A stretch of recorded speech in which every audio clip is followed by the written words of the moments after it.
اللہ کے محبوب علیہ السلام ایک دن مدینے سے گزر رہے تھے تو ایک شخص جس کا نام تھا سوا، تو وہ گھوڑا لیے جا رہا تھا، حضور کو پسند آ گیا، اس سے کہا کہ یہ بیچتے ہو؟ اس نے کہا بیچتا ہوں۔ کتنے کا؟ اتنے کا۔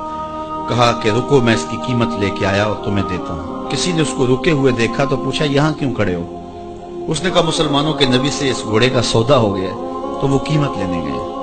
اس نے کہا مجھے زیادہ پیسوں سے دے دو۔ تو اس نے کہا میں تو یار سودا کر چکا ہوں۔ اس نے کہا کہ کوئی گواہ تھا؟ کہا نہیں۔ کہا مکر جانا۔ اس کو پیسوں کی لالچ آ گئی۔ اس نے کہا ٹھیک ہے۔ حضور اتنے میں قیمت لے کے پہنچ گئے۔ تو اس نے کہا میں نے تو آپ سے سودا کوئی نہیں کیا۔ حضور نے کہا ابھی تو سودا ہوا ہے۔ وہ کہنے لگا میں نے سودا کوئی نہیں کیا۔ لوگ بھی اکٹھے ہونے لگے، ہجوم بن گیا۔ اب حضور کہے میں نے گھوڑا خریدا ہے، وہ کہے میں نے بیچا نہیں۔ اب جب لوگوں کا ہجوم بنا تو لوگوں کے ہجوم کا بھی ایک پریشر ہوتا ہے۔ تو اس نے کہا کہ اگر بات لوگوں پہ چلی گئی تو صادق بھی یہ ہے، امین بھی یہ ہے، تو لوگ تو انہیں سچا کہیں گے۔ اس نے کہا اچھا مجھے یہ بتائیں کہ جب دو آدمیوں کے مابین یوں نزاع بن جائے تو اس میں تصفیہ کی صورت کیا ہوتی ہے آپ کی شریعت میں؟ تو حضور نے فرمایا میری شریعت تو کہتی ہے کہ جو مدعی ہے وہ گواہ لائے، والیمین علی من انکر، جو انکار کرتا ہے وہ قسم دے دے۔ اس نے کہا پھر ٹھیک ہے، آپ کا دعویٰ ہے کہ آپ نے گھوڑا خریدا ہے تو پھر آپ گواہ دیں، اور اگر آپ کے پاس گواہ نہیں ہے تو پھر میں قسم دے دیتا ہوں۔ جھوٹ اس نے پہلے بول لیا تھا، قسم دینا اس کے لیے مشکل نہیں تھا، اس کو یہ بھی پتا تھا گواہ کوئی نہیں۔ تو اس نے کہا جناب آپ گواہ پیش کر دیں تو میں گھوڑا دے دیتا ہوں جس قیمت پہ آپ بتا رہے ہیں، اور اگر آپ کے پاس گواہ نہیں ہے تو پھر میں قسم دے دیتا ہوں۔ اب بھری بزم تھی، لوگوں کا ہجوم تھا، اور اس نے ایک ایسی بات کی۔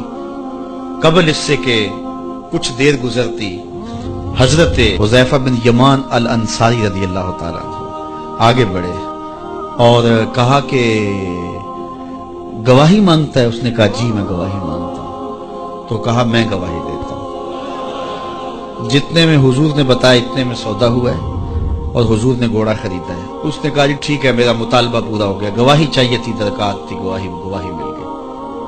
تو اس نے گھوڑا دے دیا اور قیمت اس نے لے لی۔ قیمت اس نے اپنی مرضی کی گھوڑے کے مطابق ہی لی تھی، وہ تو زیادہ پیسوں کے لالچ میں مکرا تھا۔ تو خیر اس کو راستہ نکلنے کا مل گیا۔ لوگ ہٹنے لگے تو حضور نے حضرت حذیفہ رضی اللہ تعالیٰ عنہ کو اشارے سے قریب کیا اور کہا کہ تم نے گواہی دی، تم تو موقع پہ موجود ہی نہیں تھے، تو تم نے گواہی کیسے دی؟ تو حضرت حذیفہ رضی اللہ تعالیٰ عنہ نے کہا حضور گھوڑا کیا ہے، آپ کے کہنے پہ تو ہم نے رب کی گواہی دے دی، ہم نے رب کو دیکھا تھا، آپ نے کہا نہ ہے تو ہم نے مان لیا، تو یہ گھوڑا کیا ہوتا ہے؟ تو حضور نے حضرت حذیفہ کا ہاتھ پکڑ کے فضا میں بلند کیا اور لوگوں کو کہا جانے والوں رک جاؤ۔ لوگ ٹھہر گئے۔ کہا کسی عدالت کچہری میں گواہ کی ضرورت ہو تو میری شریعت دو گواہ مانگتی ہے، لیکن جہاں میرا خزیمہ ہوگا، ہاں حذیفہ نہیں، خزیمہ بن ثابت انصاری رضی اللہ عنہ، جہاں میرا خزیمہ ہوگا وہاں ایک ہی گواہی دو کے قائم مقام ہوگا۔ فیض پہنچا اے رضا احمد پاک کا، ورنہ ہم کیا جانتے خدا کون ہے۔ میں اگر خدا سے ملنا چاہوں تو مجھے بتاؤ نہ کہ میں کدھر جاؤں، شرق کو جاؤں، غرب کو جاؤں، شمال کو جاؤں، جنوب کو جاؤں، نیچے سوراخ کروں، اوپر سیڑھی لگاؤں، کدھر جاؤں؟ آئیے ذرا قرآن کا اسلوب دیکھیے۔ وَإِذَا سَأَلَكَ عِبَادِي أَنِّي فَإِنِّي قَرِيبٌ، حبیب میرے بندے تیرے پاس آ کے میرا پوچھتے ہیں، بندے میرے ہیں، مجھے ڈھونڈتے ڈھونڈتے تیرے پاس آ گئے اور تیرے پاس آ کے پھر میرا پوچھنے لگے۔ فَإِنِّي قریب، ان آنے والوں کو بتلا دیجئے کہ میں دور نہیں ہوں، نیڑے ہوں۔ فا تاقیبیہ کے بعد علماء تفسیر نے لکھا کہ کل مقدر ہے، یہاں کل ماننا پڑے گا۔ فَإِنِّي قریب اے فَقُلْ إِنِّي قریب، ان کو کہہ دیجئے کہ وہ دور نہیں، آگے ہو تو مل جائے گا۔ یہ ہے ترجمہ کل کے مقدر ماننے سے۔ لیکن صوفیہ فرماتے ہیں کل کو مقدر ماننے کی ضرورت ہی کیا ہے، بات ہی سیدھی ہے۔ حبیب میرے بندے مجھے ڈھونڈتے ڈھونڈتے تیرے تک آ گئے، تو محبوب جب تیرے تک آ گئے میں پھر بھی دور ہوں۔ میرے بندے جب مجھے ڈھونڈتے ڈھونڈتے تیرے تک جو آ گئے تو محبوب تیرے تک آگے ہیں تو میرے تک آگے۔